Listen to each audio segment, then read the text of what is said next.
Hello, and welcome to Growth and Value Stocks. My name is James Boyd. We welcome everyone here today. Let's go ahead and get started just real quick.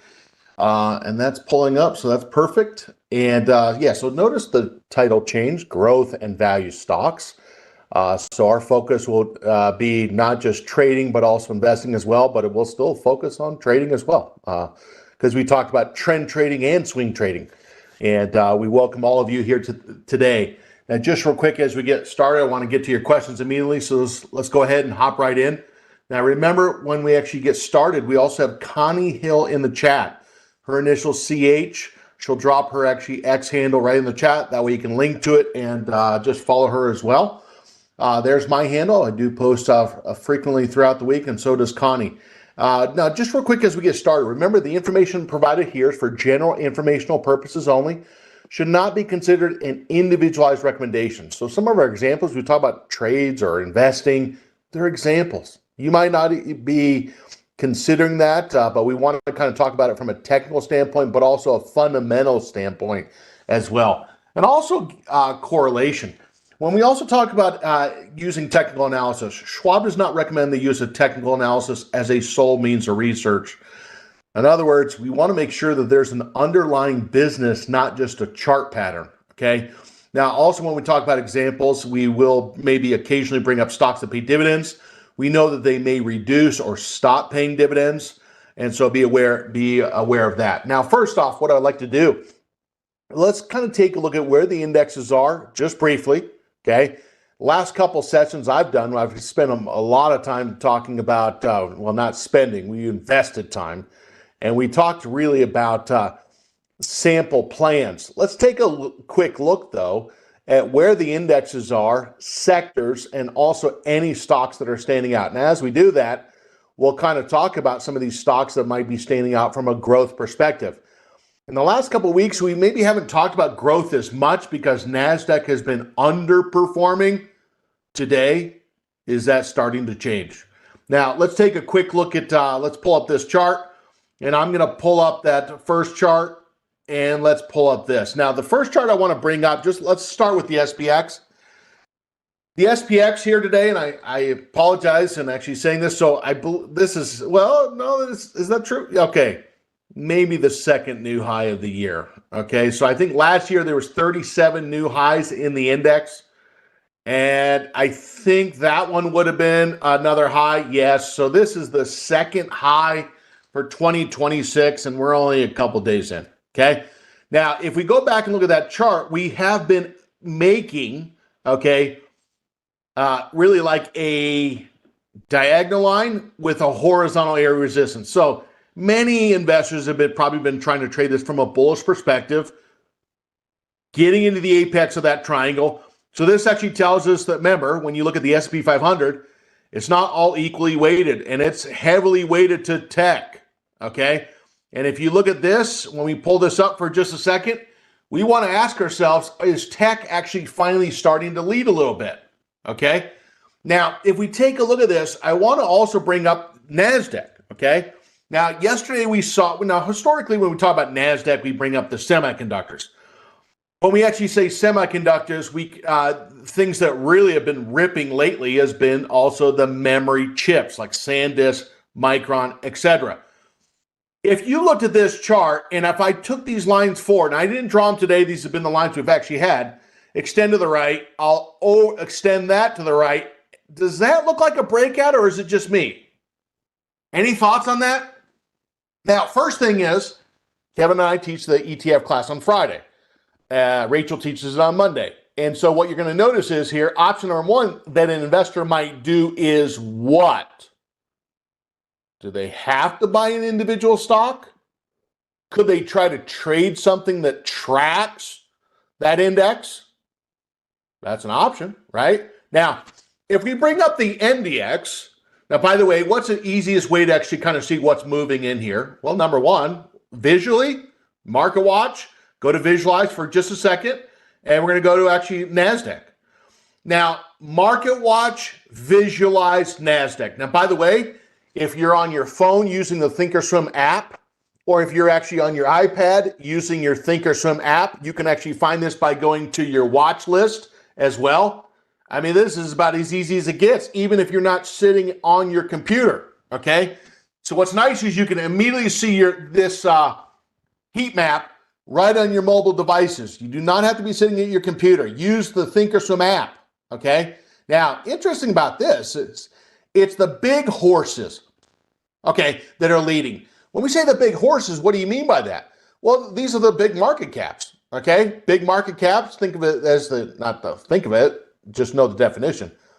It's the number of shares outstanding times the current stock price. So think of it as the total equity value.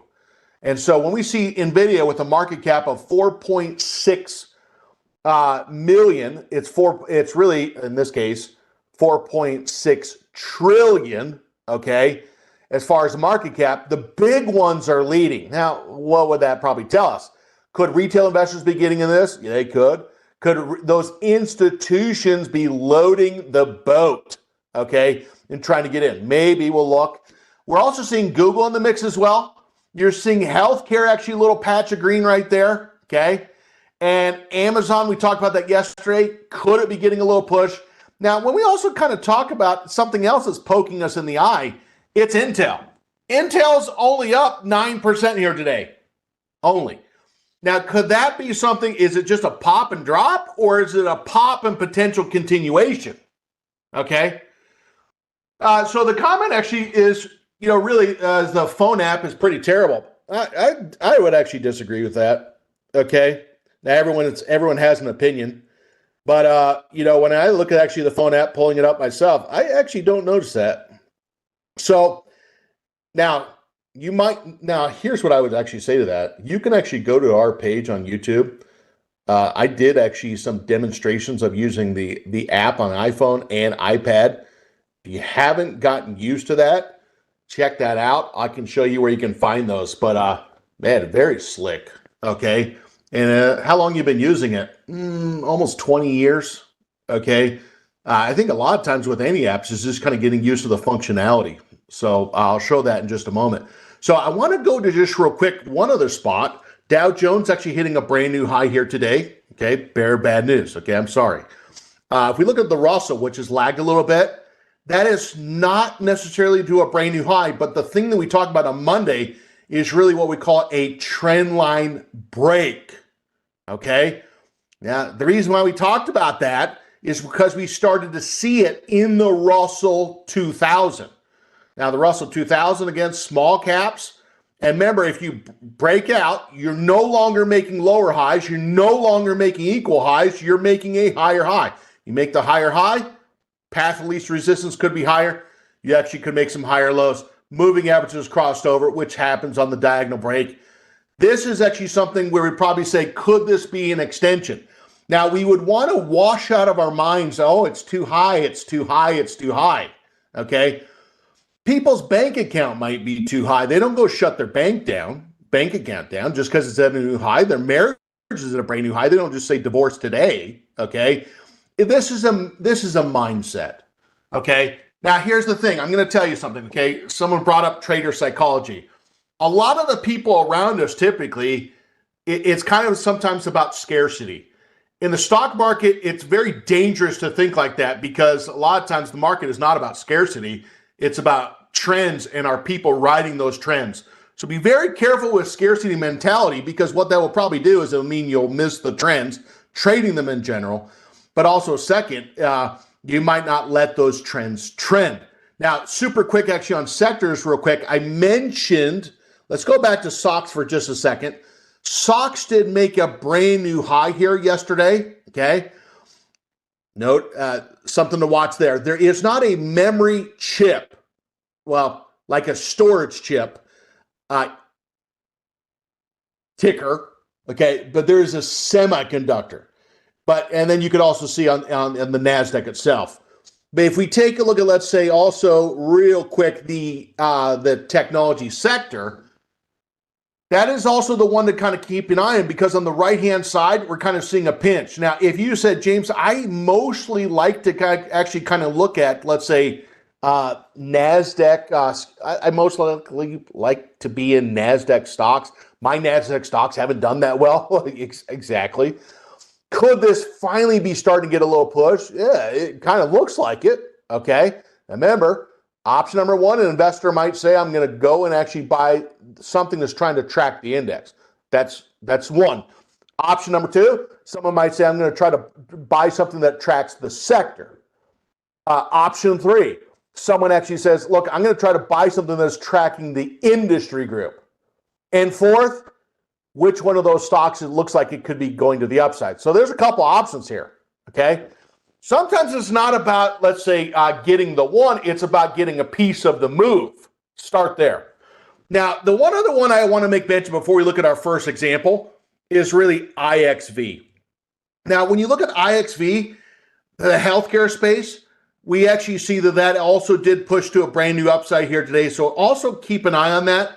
And then which stocks in that space are really actually getting the move, okay?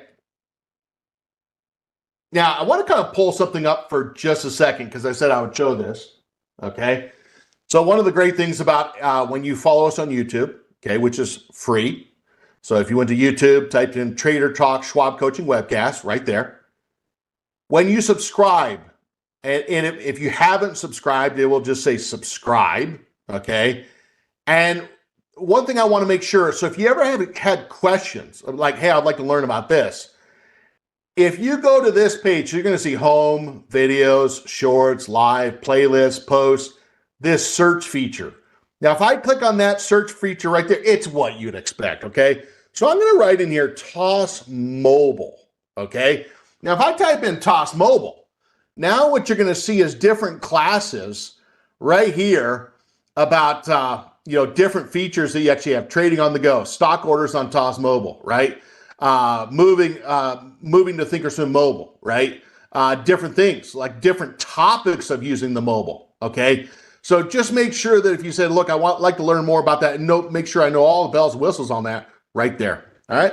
So now let's go to work here. Now, are there any stocks now? One thing I want to do here today is I want to just bring up just real quick the Dow Jones. Okay, and they're ranked by percentage change from highest to lowest. That doesn't necessarily mean the ones at the top are the best. They're just showing they're up the highest percent so far. Now, I want to go back to just real quick the one that we talked about yesterday, which was the Amazon. Now, the one thing is I want you to kind of notice when Amazon a couple days ago got sold down, how quickly it actually came back. So on the 5th, it pushed back immediately.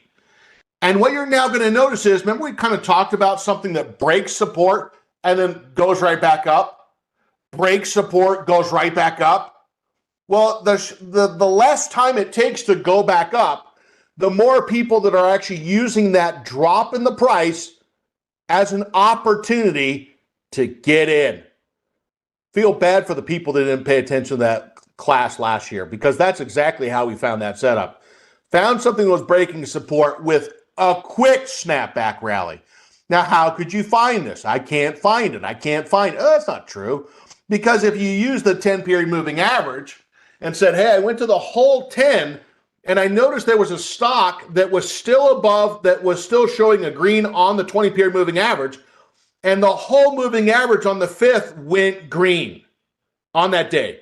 Well, let's say I had to take Jax to the vet or get a haircut. What if I did? Now, if I go forward to the very next day, what do we actually notice? Well, the very next day, doink, on the Dow, which, by the way, is how many stocks? 30.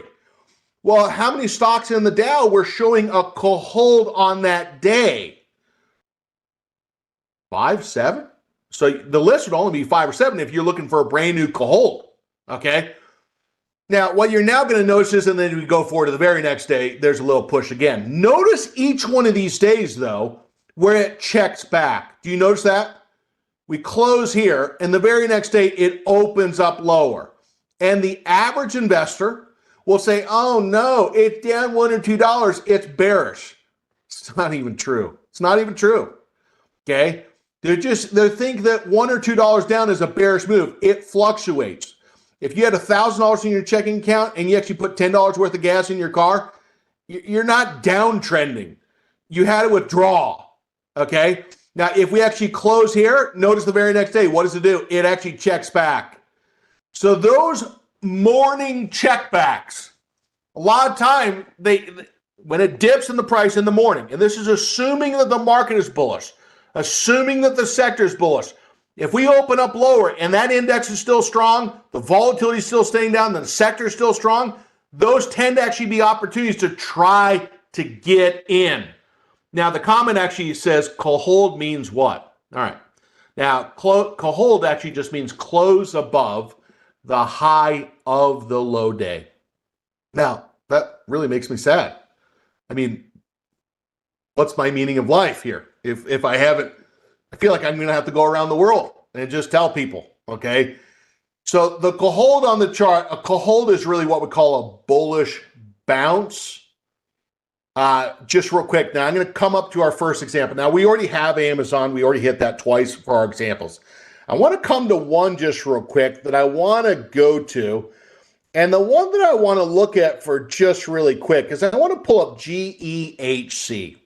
Okay, now let's pull this up for just a sec. Now, remember, this is in healthcare. Now, remember, if someone said, well, I don't have a list of healthcare stocks, well, go to the Market Watch, look at the, right on the visualize. We can pull up the S&P 100, smaller list, click on that, and here's an immediate list. I think if someone is brand new, that one of the most dangerous things you could do is go try to find different stocks that are outside the index. Why do you say that? Because a lot of those stocks that are outside the index or do not qualify or have not been able to get on the index yet, they probably have lower institutional ownership and lower volume, which can actually affect the trends, okay, among other things. Now, when we actually pull this up, what you're now going to notice is we're going to ask ourselves a question. What was the most recent lowest red candle? Well, it's simple. It was right there. All right. So what a lot of investors do is they say, look, if we can get above that high of that day, this could actually be turning more bullish.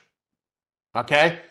So close above the high of the low day is really what we call a bullish bounce setup. Now, I've done this for 20 years, okay? People historically called it a bullish bounce. When I asked people what is a bullish bounce, it was just kind of like, it wasn't a super clear answer. So technically broke down what is the lowest, most recent red candle. Not the lowest day, what is the lowest, most recent red candle? You can backtest that, okay? Second, when we actually get an up day, where is the high? Are we trading or closing above the high of the low day? On that fifth day right there, we actually see that did that right there and it closed. So this dot is going to show up on whether it's intraday or closing. So if you like to trade intraday, in the morning, middle of the day, etc., or at the end of the day, that will show intraday, not just at the close. It will also show up, for example, if we went to Market Watch, we went to quotes, and if I pulled up the list of, let's say, Dow stocks, example given, which we all have, that hold right there is also going to be showing intraday. You're welcome, okay? Look, don't think about it. Just take it, okay? And now if you say, I don't have that, it's right on my X page, which I showed you the link to that, and I can share that later in just a moment. So now I want to go back to this. So our goal, we don't care whether it's 2020, 25, 26. The goal is we're always looking for uptrending stocks, correct? Now, when we actually go back to this, you're now going to see that if we said, what type of potential price pattern are we actually seeing on the charts? Well, I mean, if we kind of looked at this, it kind of looks like there's been a recent run up in the price. Okay, so there's your higher highs, and there's your pullback. Now, did the pullback make a higher base of support? So when we ran up, did it pull back, run back up, fall back down, run back up, fall back down? Where did we make some higher lows? This isn't hard. We can actually see on the chart, when we actually get the pullbacks, it was like a V. When we pull back, it was like a V. When we pull back, it's like a V.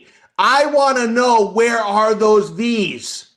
Why? Because we want to actually know where we're going to set the stop. Now, when you go back and look at the support, we talked about this. So we're going to go back and look at the 1 to 3 weeks at the minimum. 1 to 3 weeks or 1 to 3 months and say, where's that most recent support? And it's right around $82. Okay, no, so here's the deal. We got a sector that's kind of getting a little push here, okay? And we're asking ourselves, now a lot of people, perfectionists, would say, I'm looking for the perfect stock. I don't know which one's the perfect one. We're just trying to get a little piece. Now, here's the thing. Sometimes we're so type A perfectionist, okay? I'm a recovering one. The biggest actually thing is, why don't we just try to focus on trying to get some of the move? Let's just start there, okay? So if the sector is up, there might be some stocks that are getting the push, all right? Now, the example we actually pulled up, we're going to go to that GEHC, okay?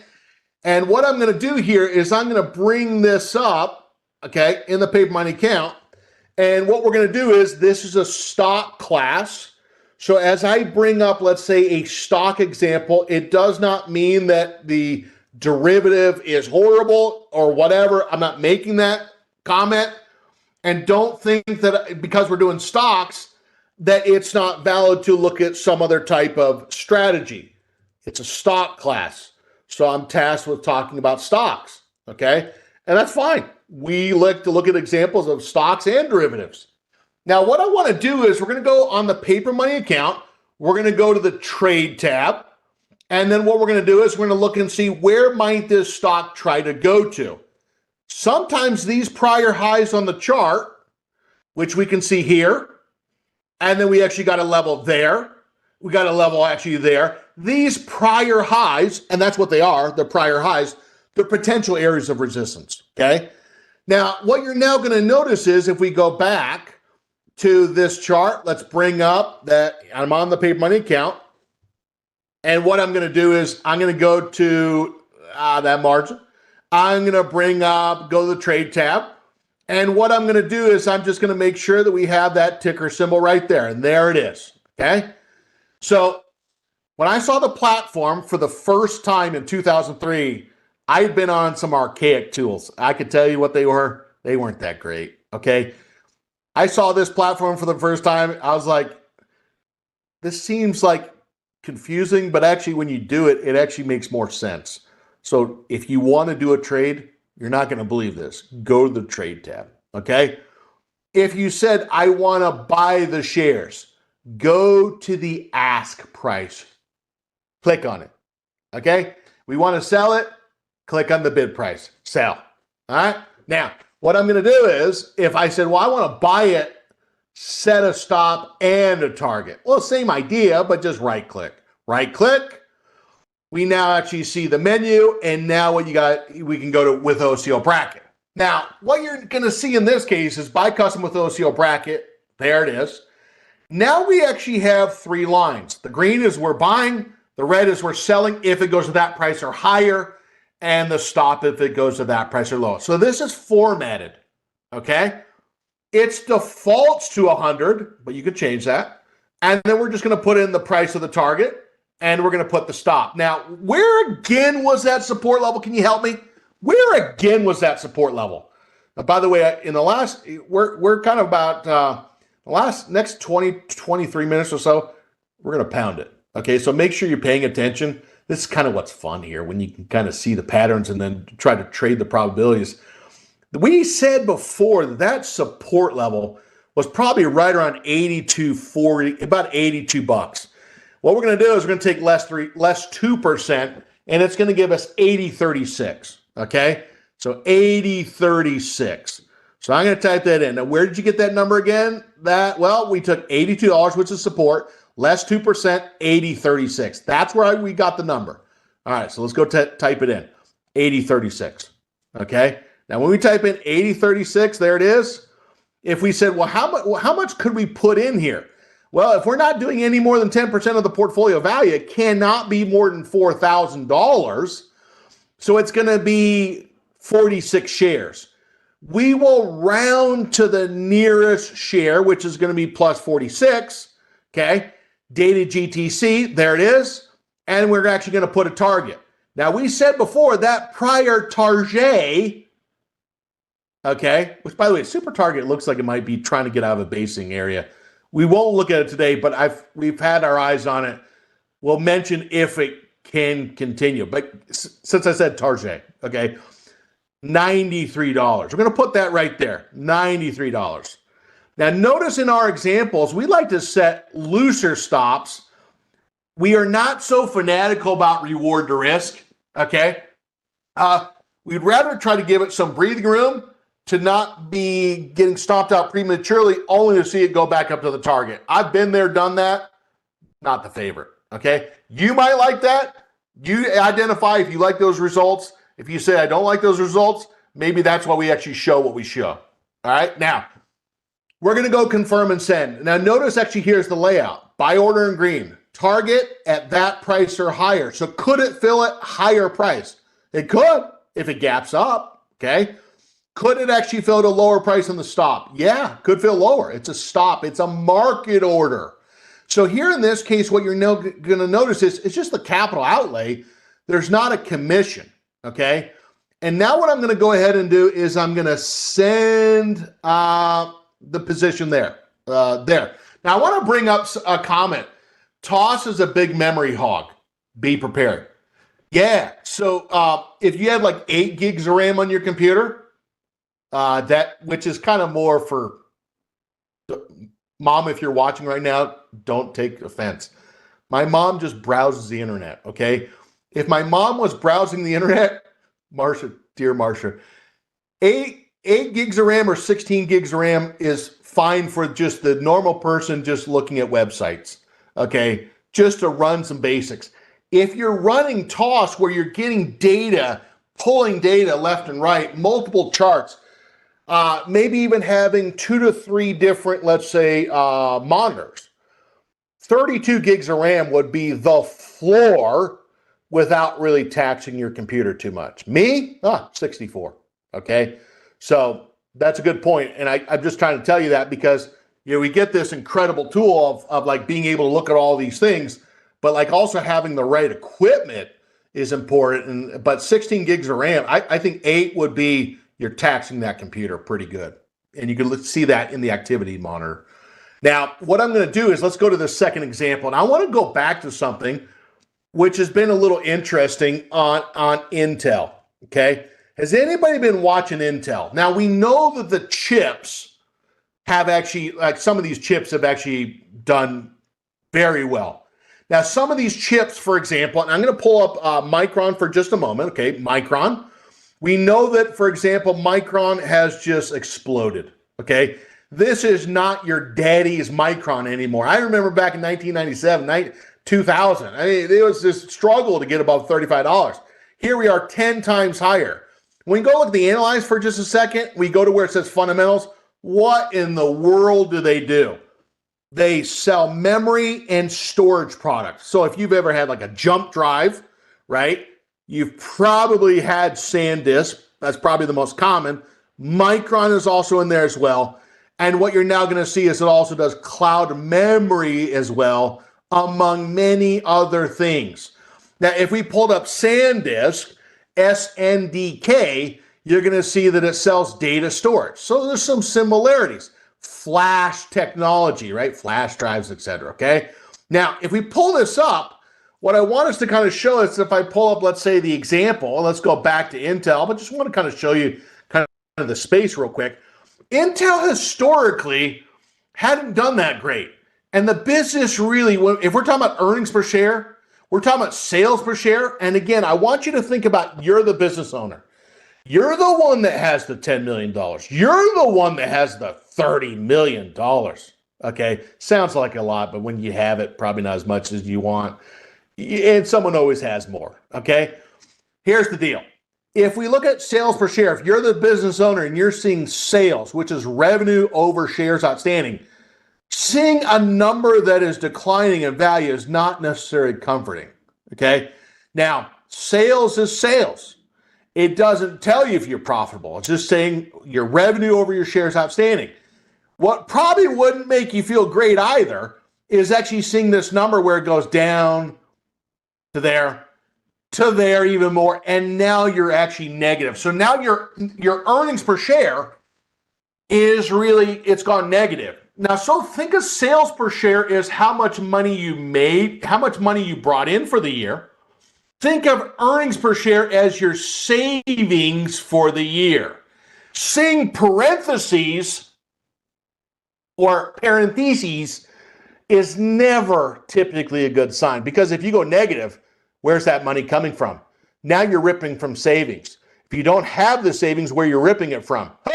Credit, okay? And now all of a sudden you're affecting your balance sheet, and now all of a sudden it could even tax your income statement even more. This is personal finance. Personal finance also equates to actually what we see in business finance, just with bigger numbers and complexity. Now, if we take a look at this, I'm going to go back to Intel. Now, someone might say, this is absolutely nuts. I can't even believe we look at this chart. Well, a lot of times people will say, well, yeah, we got earnings coming up on the 29th. Now, why is earnings coming up of interest? Well, some people actually try to trade or invest with their anticipating what might happen. Number one, the results of did they actually meet the expectation of what they said they were going to do prior? Second, are there any updated forecasts that they're actually going to share with investors? Third, are there any new investors that are coming on board, or different path the company might take? Are there any other joint ventures like NVIDIA coming on, Microsoft coming on? Is U.S. government getting involved? Anything like that that might cause the stock to change? Okay, it's what they thought was going to happen. So if we go back to, let's say, this weekly chart for just real quick, that's what the weekly is doing. Now on the weekly, what letter of the alphabet is this showing? What is your favorite letter? And the favorite letter, if you like to trade, let's say, reversals, might be the U pattern, okay? The U, ran to the upside, little yank back, ran to the upside, yank back. And if we kind of said, well, look, what's the second favorite letter outside U? It'd probably be W. And if we said, well, what type of W? Oh, tilted up W. Why? Well, because that's a higher low, okay? Who doesn't like a good higher low outside of bear? Now, if we take a look at this, we're saying, well, we might be thinking, well, it can't go any higher. Okay, be careful, be careful. What you're now going to notice is we're kind of poking our head above the 42. Anything above this, 45. Anything above that, we're probably talking about $49. Now, we like to kind of use the moving average envelope, especially as traders, okay?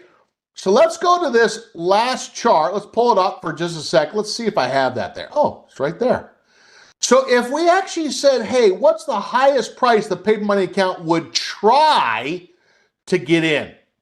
Now, some of you are not used to seeing this. This is not our first time seeing this, but if you, some of you say, I haven't seen this. Well, that's the 10-period moving average. That's 3% above the 10. That red line is 5% above the 10, and that white line is 7% above the 10. Okay? Now, how could you see that? Well, if you right-click on it, you'll see 7. Right-click on the red line, 5. Right-click actually on that right there, 3. So our concern is when we're above that by a large percentage, there might be some behavior where some investors say, look, I want to try to profit take. Clearly, if someone is buying it at the 7% line, they're thinking, look, we actually think the price could actually come back in a little bit. And we're thinking, in the paper money account, that that price might, let's say, break out to the upside. Okay? Is this going to be a habit that we're probably going to always try to do? Probably wouldn't be doing this unless you thought that we couldn't break to the upside. Now, what we could also try to do is not put on a full position. No one ever said the investor has to put on a full position. So with that thought, what we're going to do is we're going to actually go back and say, look, could we maybe buy, in this case, just like a half position? So if we normally, in this case, let's say buy $4,000 worth of shares, let's say in this case we only do, let's say, $2,000. All right, so if we did $2,000, not the whole amount, okay? No one said you had to go all in, okay? $2,000. $2,000 worth of capital to buy a $41 stock. Where did you get that from? We put our cursor right on that white line. Now, this is a limit order. We're saying this price or less. What's the problem with the order? Wonder if it doesn't come down. It won't fill. We need the price to come down. We would like a red candle, please, or something where it's faded off the high. Second, we'll talk about that target in just a second. If we actually talk about the stop underneath, that 10-period moving average, which might act like support, 39.18. Less 3% because it's less than $50. It's going to give us a stop at $38 flat. Did you mean double check, Josh? I'm looking. What did you mean? ATR? Okay, if you actually said ATP or ATR, $38 flat. There it is. Dated GTC, dated GTC. There it is. If we actually go back, and if we go back and look at this and we pull this up, you're now going to see that longer term trend, okay, if we said if it could break to the upside, that might be, if it did, 49.26. Now, I want to kind of bring something up and I want to push back, okay? Let me show you something for just a moment, okay? Don't you think someone on a stock like Micron could have said, you know what? I'm just going to go look for something else when it was right here. I'm going to go look for something else right here. This is too high. This is too high. And there's no way it can keep going. And you know what? I'm not going to buy in that dip because I saw on the intraday chart it's going to fade. And all of a sudden is the investors that say that, they're trading on emotion. Trading on emotion.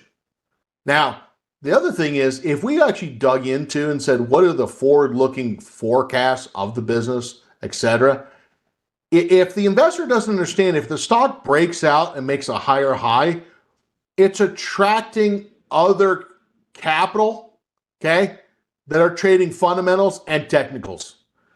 And what's happening on the intraday chart probably doesn't matter as much as we probably think it does, okay? I have nothing wrong with I like to trade short-term charts, but I don't look at the intraday charts every day. I'm looking at the daily and the weekly charts, trying to ride the bigger trends.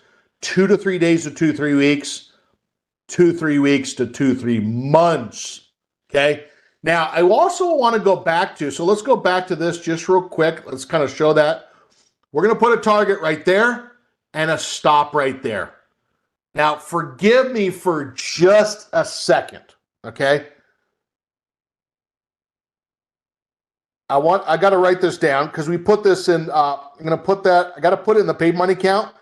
Now, notice I did not go do a full position, okay? We did just a half position. I'm going to put that on just real quick. Intel, pull it right click. We're going to go, I got to put it back on those shares. How many shares is that going to be? 2,000. Okay. So it's going to be about 46 shares of stock. Okay. Put that right there. Now I'm just going to put it right back. 49.26. Got to stop right there. This is in the margin account, $38.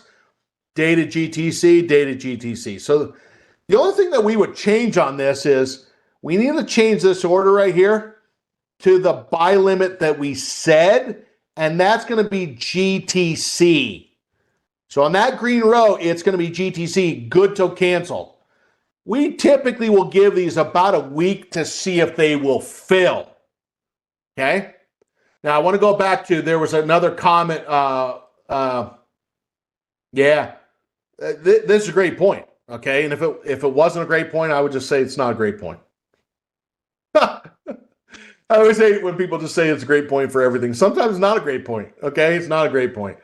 So let's bring up how it kind of is an interesting point.